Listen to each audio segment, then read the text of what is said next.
Never knew that. That's another question I've always had. How can he wear his tefillin if that would be a fifth, something else other than his 4 begodim or 8 begodim? I guess that was part of the uniform. And they probably had to wear it such a way where it wouldn't be chaytzitz. Wait, he wears tefillin while he's doing all the avodah? The point is, it's not part of his uniform. The uniform is what it says in the I'm not sure. It would it be called marva begodim, and maybe it's not a beged. Okay, it's actually called a tachshit, isn't it? Is that considered a beged? No, but even so, who says you can wear anything else while doing the avodah? It's a good job, but I know that all the picture books show it with the wearing his tefillin. Not the ones I've seen. And the Kohen Gadol has the same mitzvah wearing tefillin as everybody else does, and who says he has a right to take it off? We take it off because we're Messiach Das. We should be wearing it all day too. For the whole day. Everyone in those days. There's some yeshivas in Israel. There's some yeshivas in Israel where they do. Everybody forgot about me. What about the Kohen headgear? How come he didn't have to wear tefillin? Maybe he did. That's what Shlomi's saying. Maybe in those days everyone wore tefillin all day. Yeah. And not only that, but they weren't allowed to wear tzitzis. They didn't put on the talus cotton or even a talus. They didn't have a beged with 4 corners. Right. So, but we do. But so we put on a pair of tzitzis, but they didn't. Technically, we don't have to. Technically, if you that's the Rabbanon that we do that. Of course. But it's a Rabbanon. They have to wear your tefillin all the time. Also, maybe just wear it during davening, or you wear it once, for 10 minutes a day. You put it on, and you get to the mitzvah price. What? The reason why we don't wear it all day is because it's hard for us, A, to keep a goof noki a whole day, and B, to focus on it the whole day. But I think Maker Deen is supposed to wear it the whole day. It's a mitzvah every day, all day, every day. The Gemara in Arachim asked this question. Oh, yeah? It says that the Gemara wonders if the Kohen Gadol is exempt from the mitzvah of tefillin shel rosh because the mitznefes gets in the way. Since the tzitz is placed in front of the mitznefes, there is presumably no room for tefillin. But the Gemara finally rejects the possibility and says that his hair appears between the tzitz and the mitznefes, which is where he would place the tefillin. So he wears tefillin. Where's tefillin?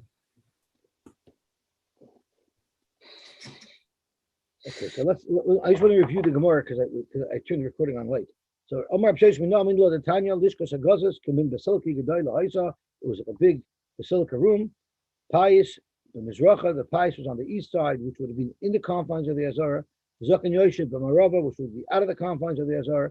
The Kahanim, Ukaf and Vaimdim from the Chulyard. The Kahanim went around, they made a circle around the Mamuna. The Mamuna above a Noitel Mitznefes and Rosh Hashanah. Then he takes the Mitznefes off. The Yoidim Shemen Pais Maskal, that's why everyone knew where they would start counting from. The Gemara we saw the big dechol, mitznefes, big dechol, meika. Did the mitznefes exist in big dechol? The Gemara in, yes, it's possible. Could the Tanya Rabbi Yehuda, Vitemi Rabbi Shmuel, Rabbi Yehuda, koin she'asas la ima k'saynes, ovid ba avodas yachid. You can do avodas yachid. So back to Tosfos. So Tosfos is suggesting that there's a different word to describe the hat of the Kohen Gadol versus the hat of the Kohen Heavy. Yeshleimer lashon Torah lachod, the lashon chachamim lachod.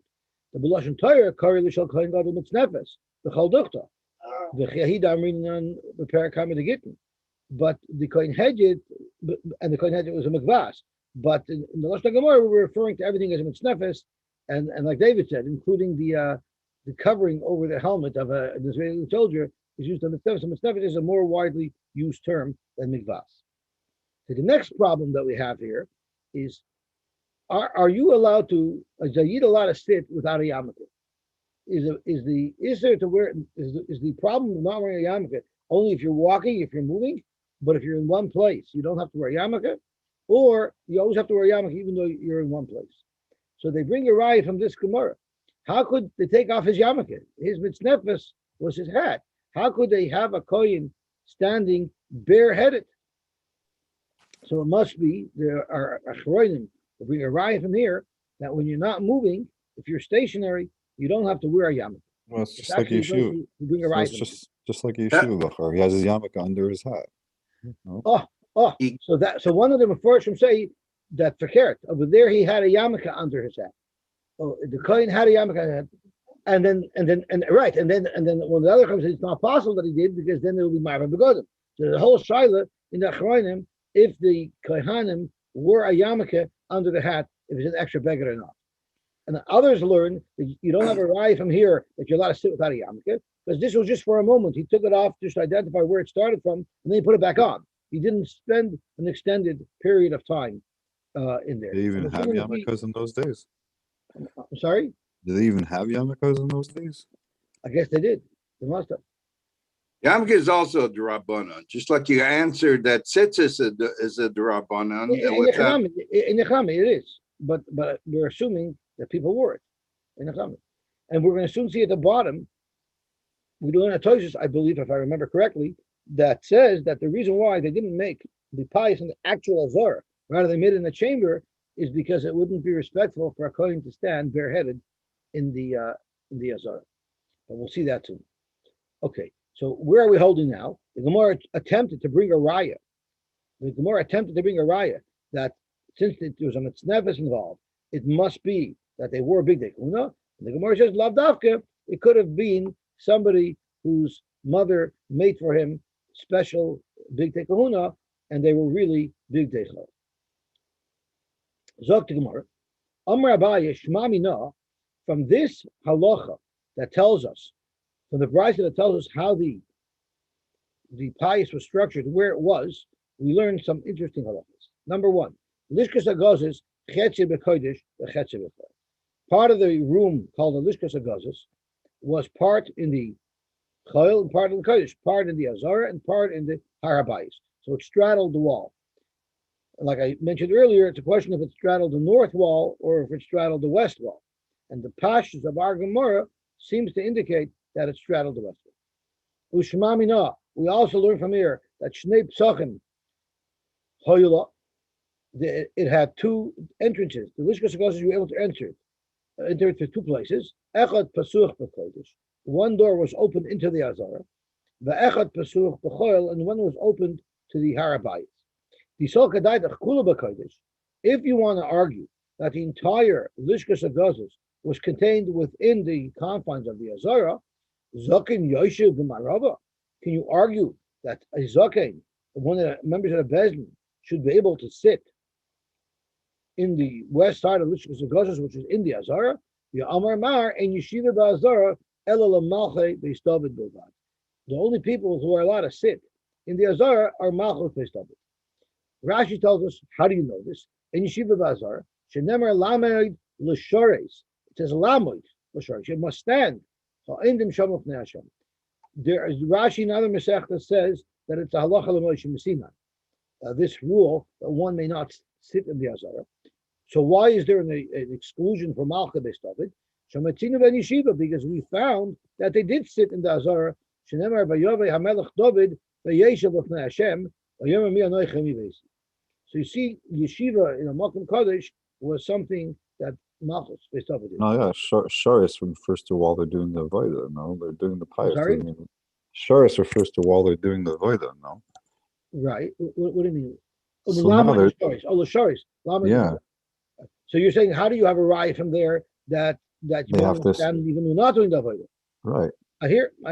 But that's the limud that Rashi brings down. The other question is, what do you mean El Malchus based off it?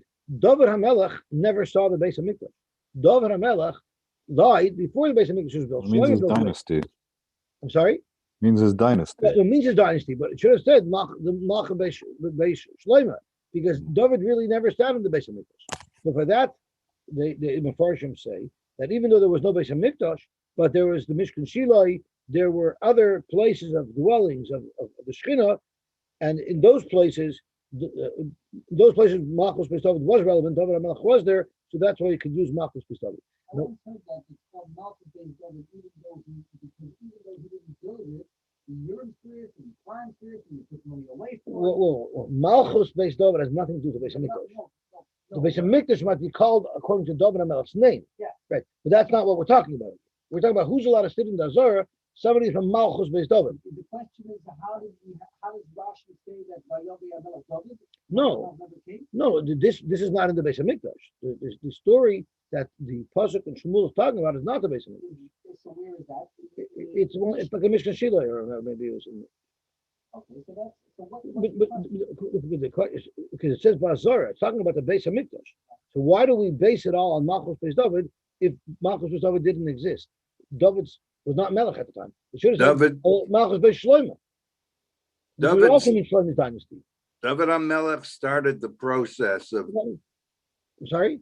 David HaMelech started the process of building the Beis Hamikdash. And the Beis Hamikdash was called, like Chaim Tzvi said, the Beis Hamikdash is Messiachas after David because he was the one who put it into motion. And the Chanami. He bought the real estate that it sits on. Sure. And he's the landlord. Yeah. So he also put away billions of dollars to pay for it in his malchus. Yeah. So anyway, why Dafka Malchus Beis David? Because the Mefarshim say that sitting in the Torah would be an expression of gaiva. It would be an expression of shroros. David HaMelech was such a big honor. He was able to, and his dynasty, they were able to sit in the Azara without experiencing gaiva.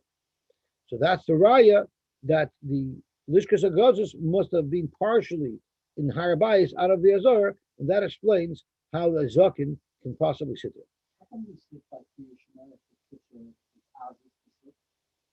It's not Azus. It's Azus to sit in the Azara. But not in the Beis Hamikdash. It's Azus to sit in the Azara, but you see that sitting has a certain that Azus to sit in some way. So why do we sit by Krishna? The Torah says, the Torah is telling you this is how you're supposed to be in the time of the Mitzvah of Krishna. And we're it's a good point you're bringing up because we're going to see in Tosfos that when the avoider requires you to sit, then you're supposed to sit in the Azara. Because Tosfos is going to bring it up. So Tosfos brings a couple of exceptions to the rule of Ein Shiva Bazar that are worthwhile noting. So Dr. Tosfos Tema, remember Perek Beis Vachem Uma Yosef she'oichel im Ovet Chilel v'hechi achel v'Ein Shiva Bazar. So the Gemara in Zvachim indicates that when you're eating kachim in the Azara, they sat down. How could they sit while they're eating kachim in the Azara? It's exactly what Chaim Tzvi is noting. Sometimes you're supposed to sit. The eating that it's talking about in Zvachim is not kachim, which have to be eaten in the Azara. It's referring to kaddish and kalam that are eaten out of the Azara, and that's where you sit. And maybe if you're kachim, you stand. Inami oimeri bar Avram. Dafagav de yeshiva bazar lemalchus Beis David hanamil ledvarim the lav tzarich avoda. When is there a rule one may not sit in the Azara? That if it's not relevant for the avoda. Aval achila, but maybe eating kachim, which is tzarich avoda he. Part of the kapara, the carbon comes through the kohanim eating it. So therefore, Mishra Shori, maybe when they're eating kaddish and kachim in the Azara, they're allowed to sit down. So you see that like Chaim Tzvi said, when the situation demands sitting, then you're allowed to sit in the Azara.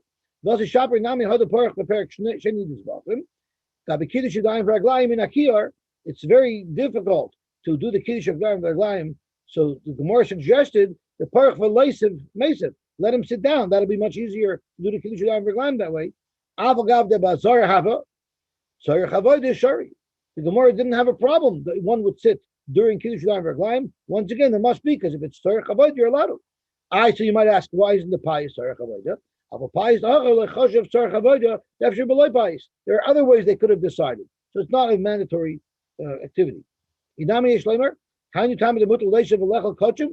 are you allowed to eat kachim sitting down in the Beis Hamikdash? When one eats from the Shulchan Kavoya, when one is eating as a guest of HaKadosh Baruch Hu, one must eat kederach shamalochem oichlin b'anim yoshev. So there's a special carve out for eating kachim because it's extremely important.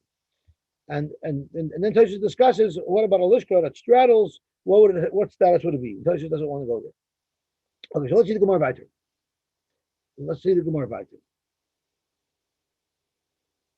So the Gemara says that we know for sure part of the Lishkas HaGazos was B'choil, otherwise how could the the zaken sit there. Now we want to prove the other side, that it was also partially the kodesh, because the Yisrael Daitach kula b'choil. If you want to argue that the Lishkas of Gazas was completely out of the confines of the Azara, then Pais b'Mizracha, you make the Pais on the east side of the Lishka, but that's not even in the walls of the Azara. The whole purpose of this was to make a tumult in the Beis Elokim, Veleka. So therefore, it must be that where they made the Pais, the location in the Lishkas of Gazas, must have been on the side of the Azara. So Tosfos asks, why, if it's so important, so then do it inside the Azara itself. In fact, Tosfos Tema, even the Binyan Pais B'Kodesh, Amayla Hoyim Apisin Bazar Atzmi the Kodesh Tvei. If it's basically Kim the Halach Barogish, or if anything, it should be smack in the middle of the Azara to make a tumult, not in some side room. So here's what's relevant. Since you're going to uncover someone's head at the beginning of the pious, it would be a gnai if the coin stood smack in the middle of the Azor with a mitznefes, without his mitznefes on. However, if it's in a lishka, it's not as bad. Let's not forget, the kohanim have to stand in a circle. If this circle was formed in the Azara, at least some of the people in the circle, their backs would be facing the Heichal. That's not appropriate. That's why it was done in the Lishka. Okay, let's see the Gamora weiter. Now we have another issue, is that there was two doors in the Lishka Sagazos, one that opened up to the Azara and one that opened up to Harabais. Zok Gamora, if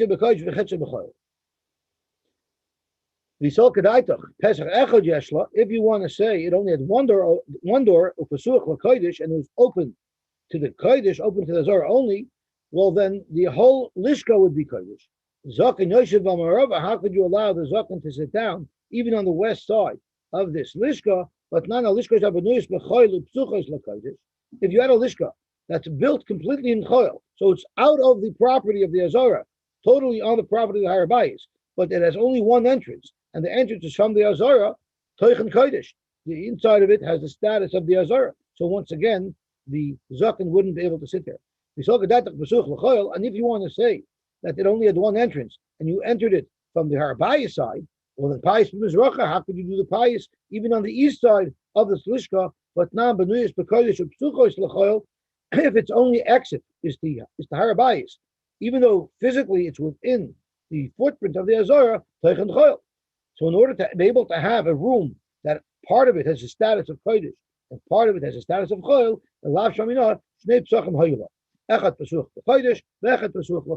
one open to the Azara, one open to the Harabayis. And we had a similar situation with the Lishkas Beis HaMoikid that we had a couple of days ago that had 4 chambers, one in each of its 4 corners. That also had an entrance to the Azara. It had an entrance from the Harabayis, and there was a set of bollards going across the room so that you knew if you were in the room, if you were b'kodesh, if you were b'choil. It doesn't mention that regarding the Lishkas Hagazos. I guess if Bezin is sitting right there, they could warn people where the line is. But in the Lishkas Beis HaMoikid, there was no Bezin there, so they had bollards to indicate where the demarcation point was. Zok Tehelig Mishnah weiter. Hapayis Hasheni. We discussed what avoidus were distributed during the first payas, and now we'll discuss the second out of 4 payasim. Mi shoichet, who's going to shech the carbon tumid? Mi zoyrik, who is going to make this rikas adam? Didn't we learn that the Yisrael can also do shechita? Yes. Okay. That's a very good point that the Gamora is going to talk about. Because in shechita it's sheir bizarre. Yes, I believe so. Yeah. Mm-hmm. Yeah, the Gemara discusses it a little bit, so we'll see what the Gemara says about it. So Mishoichet Mizarik, who's going to make this rika?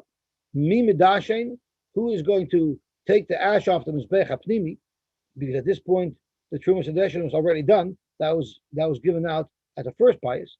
Mi Midashen Samanoira, who will clear the Menorah, Umi Mala Evarim Lakevish. And who is going to take up Evarim Lakevish? And there were 6 Kohanim involved in bringing up the Evarim Lakevish. So we'll do a count at the end. But so far we have Mishoichet 1, Mizar 2, Mimidashin 3, Mimidashin 4. And then we're going to have 6 people. Oh, I'm sorry, we're going to have 11 people. No, I'm sorry. We're going to have 6 people who are going to bring up the Avarim, which will bring the count to 10. And then there'll be another 3 Avoidus after the Avarim, which brings it to 13. So in fact, in the Pais Hasheni, 13 individual Kohanim were awarded an opportunity. So let's see how the distribution was of the Avarim. So it's Harosh v'Haregel, the Rosh and the Regel, the head with the right hind leg, were brought up to the Mizbeach together, and the Gamora will explain why that odd couple was put together: the head and the rear right leg. The second coin was Shtei Hayadayim, took the two arms, the 2 front legs. Then there was a third coin who took up the Uketz v'Haregel, the tailbone and the left leg, the left hind leg. And then there was another coin was for the Chaza and the Gera, which was the breast and the neck connected to the heart and lungs. Ushtea the Fanois, and then the 2 sides, the Hakrivayim and the intestines. So those were the 6 sections that were brought. They were given to 6 Kohanim. So now we're at a count of 10, and then the Asoilus, which will be 11, the Hachavitin. So the Asoilus was the mincha that came along the carbon tamid. The Chavitin was the daily mincha that the Kohen Gadol had to bring, but it could have been done through any Kohen, not necessarily the Kohen Gadol had to bring it, but he paid for it. Vayayin. So we're at 11, 12, and the Yayin is 13. So therefore, Shloisha Asher Kohanim Zachu. A total of 13 Kohanim were awarded an opportunity. Amar ben Azai said, Lefnei Rabbi Kiva, Mishum Rabbi Yeshua, Der Chiluchi HaYakari. You weren't makriv the animal, the pieces in the order that the Mishnah listed off. Rather, it was a different order based on from front to back. So you didn't put things on the back before the front. The only exception to that rule is everybody agrees that the first Aver was Rosh and the Regel. That's no matter what. But the question is, in the rest of the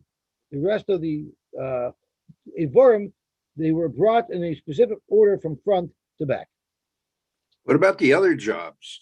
The cutting the animal into those pieces and washing the emurim before you put them on the mizbeach, and there are like other things that needed to be done here.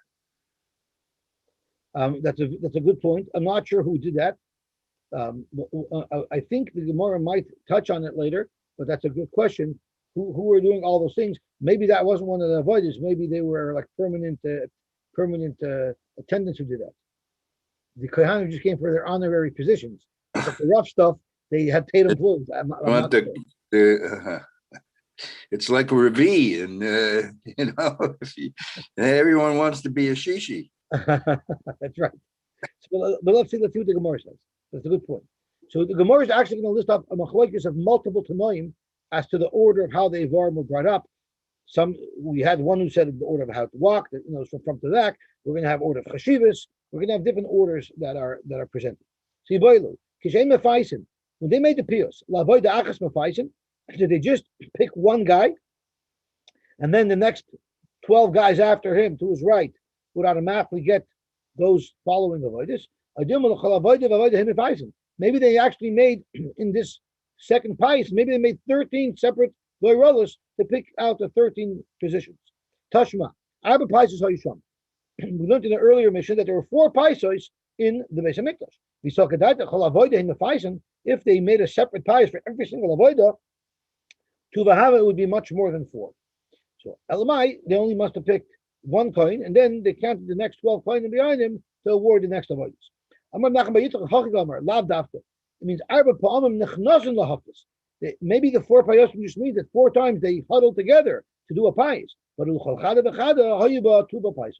it's possible that in each session they did have multiple paisos.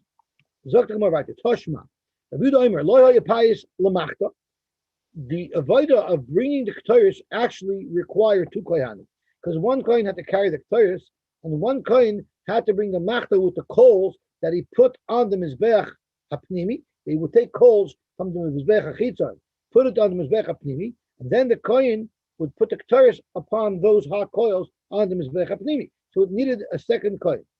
So Rabbi Yehuda said, the coin who won the right to bring the Ketores, Omer Lozeshi Imoy, he can tell his buddy, Zechei Imi b'machta. You'll come with me for the machta. And the Gemara assumes he's telling the next guy over. So in fact, you see that the pious was only done once, and the guys kind of near that coin got the next avodas. So the Gemara, no, maybe that's about a Ketores. Shani machta uketores the chad avodahi. That sort of bundled together. That's why they didn't make a separate pious for it. But maybe the avodas listed in our Mishnah, maybe each one still had its own pious. Ikodamri, maybe you make a diak fakert. Davka machta uketores the chad avodahi. Maybe Rabbi Yehuda is saying Davka the machta uketores because one avodah.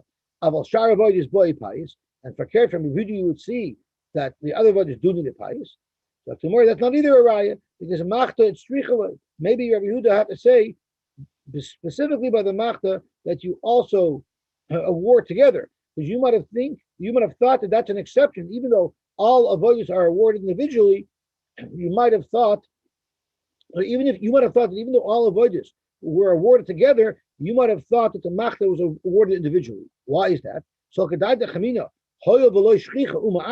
since it's not common, it's only one a day, and it makes you rich. So that everybody's fighting. If I can't get the tourist, at least let me get second best.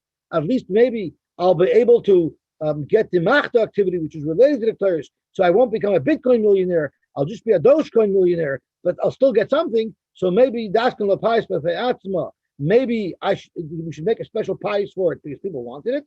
Kamash Malon, that it's added on agav the main avodah victors. So we still don't know if there was multiple payasos each time or only one. So now we're going to have a maskana. Tashma. The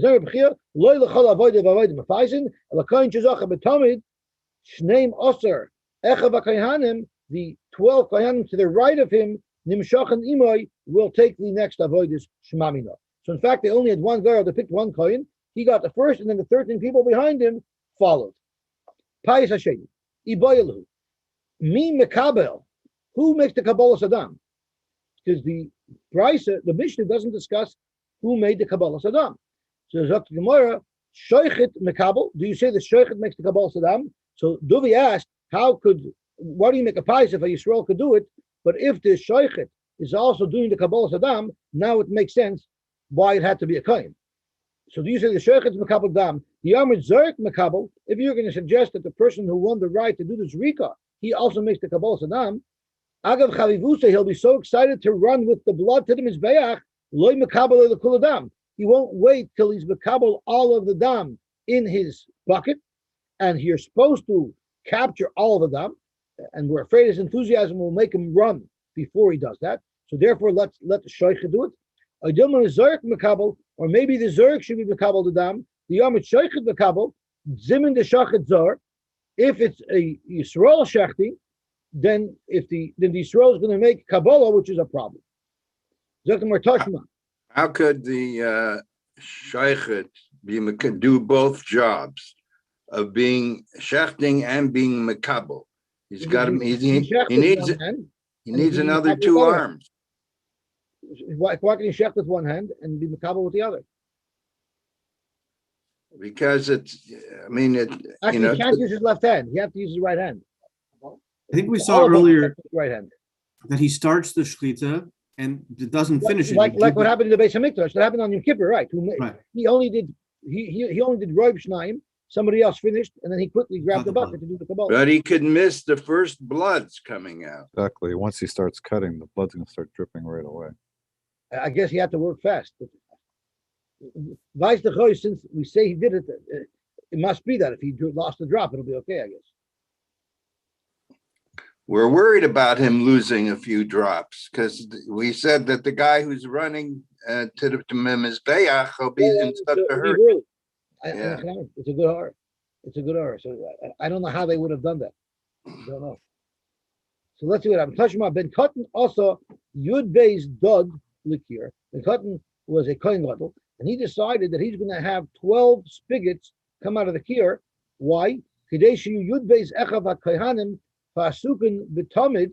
So the 12 Kohanim that worked on the Talmud, meaning that the 12 Kohanim that just were listed in our Mishnah that are involved in the Karmel Talmud, Mekachin Yidayim V'Raglayim B'Vazachas. They should all be able to make Kiddush Yidayim V'Raglayim B'Vazachas. This is a Levi's dream, so that when the Kohanim come out to Duchen and the Levim have to wash their hands, imagine if there's enough sinks for everybody to do it in one shot. So that's what Ben Cotton wanted. He wanted everybody to be able to wash their hands in one shot. If you're going to say the Shoichet Mekabel, our mission lists off 13 avodas. If the Shoichet is Mekabel, that means he has to be a Kohen, well then he should have needed 13 spigots. So it must be that at least by Ben Cotton's times, the Shoichet was not Mekabel. Zarek Mekabel Shema Mina, so there were only 12 people who actually needed to make Kiddush Yadayim V'Raglayim. Amr Bacha B'Rei Rabbi Ravashi Afnan Amishanina Shochat HaShoichet the Kibel HaMekabel Uvaloi Lizrek. So you see, the person who made the Kabbalah Saddam, he was the one who made this Rika Shema Mina. We have a good ride. Amr Ben Azai L'Fnei Rabbi Kiva Tanar Banim Keita Derech Hiluchu, because our Mishnah brings the Ben Azai who says that the order wasn't as the Mishnah states, rather it was from front to back. So let's see what that order is and how it deviates from the Mishnah. Harosh V'Regel, and then the Chaz of Agera. So right away, this is different than the Mishnah. The Mishnah didn't have Chaz and Gera listed as the next item, but that's the chest and the neck. Of course, that's towards the front of the animal. So that's why it's first. Ushtei Yadayim, the two arms. Ushtei Defanis, the two sides. Hokutz V'Regel, so clearly from front to back. Rabbi Yosy Omer, Derech Havsheti HaYakar. Now, when they skinned the animal, they hung it from its hind leg, and they skinned it from its hind towards its front, because it's from top to bottom. So what would the order be? Once again, Rosh Varegel always goes first, no matter what the order is. Then comes the ukit, which is the back of the animal. Varegel, the rear left leg. Ushtei the fanois, the two sides of the animal. Ushtei Yadayim, the arms. A chazav agera. So it was from back to front. It was served up the way it was cut. The way it was cut, and that is derech nituchay harosh varegel ushtei Yadayim, hachaza v'agera. And David asked, why doesn't we have a list? Why on the list of the avodas isn't the guy who cut up? And I said the Gemara speaks about it later. I don't know if the Gemara really speaks about it later, but I knew we were speaking about Nituach. So let's see if Rashi says anything. They said the Shemanat Chadaisai la'acher pshetoi ever ever. They said the Nituchai the first was Echstamid Kamoishu Sader Kan Kerz Echtuchai Shematich when he cuts it Noisen. So the person cutting gives each aver to the person who's being zoicha. And they all stand there. So it almost sounds. That's why I said that earlier. I knew I got it from Rashi. Rashi says it almost sounds like there was somebody who was like a permanent butcher who did the cutting, the professional, the civil service, and then there was the honorary kohanim who lined up to take the aver to put them on the mizbeach. Okay, so let's see what the Gemara says right there. It was according to how choshev the part was. The more choshev cuts of meat went first, the less choshev cuts of meat went later. Ketzad derech iluyav harosh varegel hachazav agera ushtei adefanois va'ukitz varegel ushtei yadayim. Fact the Gemara on our Mishnah. Our Mishnah says, let's see Rashi. Let's see the Bach inside. The Bach explains the Gemara very well over here. It says our Tana, the Gemara is asking Akasha, because it says over here, Kol Nitach Toiv, the best cuts. And what's the order of the best cuts? First comes the Yerech, first comes the hind leg, that's the best cut, and then comes Kosev, and then comes the shoulder. So Frek the Gemara, our Mishnah says otherwise. The Tana the Mesnisim Kaparach Zotabach. The Makdim Shtei Yadayim Lokitz. In our Mishnah, first comes the two arms, and then comes the ukitz and the regal, then comes the hind leg. Alma the Kesef Ula. So you see from our Tana that our Tana holds the shoulder meat is better, yet in this pasuk here, it seems to indicate that the rear leg is better. So in the pasuk it's talking about there was a weak animal. A weak animal doesn't have geshmak shoulder steaks. So therefore, the yerech, which has the most meat on it, on a weaker animal that has a shvacha shoulder steaks, you're better off giving it to yerech because that has more meat on it. But our Mishnah is speaking about a healthy animal that has festive geshmak shoulder steaks, and that's why in our Mishnah it's offered first. Amarava, Now, this is assuming, of course, that our Tana pays attention to how choshev each cut of meat is, right? Because the Gemara is asking, see, that piece of meat was more choshev. So Rava, in fact, clarifies it. Amar Rava, between our Tana and Rabbi Yossi, who holds that it's the derech of how choshev it is, Basar iluya the bisra azlimin.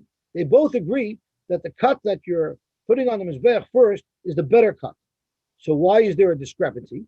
Because Mar Azal Basal Ivra the Bisra, one mandamar Artana holds you follow the order of which limb is the biggest limb, is the best limb, and that's what we consider the best to be first. Mar Azal Basal Sham the Bisra. If you don't look at the size of each piece of meat, you look at how fatty it is. So you look at the quality of the meat. The quality of each meat is what determines what goes first. My timer, frankly, more solko regal badiresha. Why is the regal always connected? Why is the rear right leg always served up together with the head? The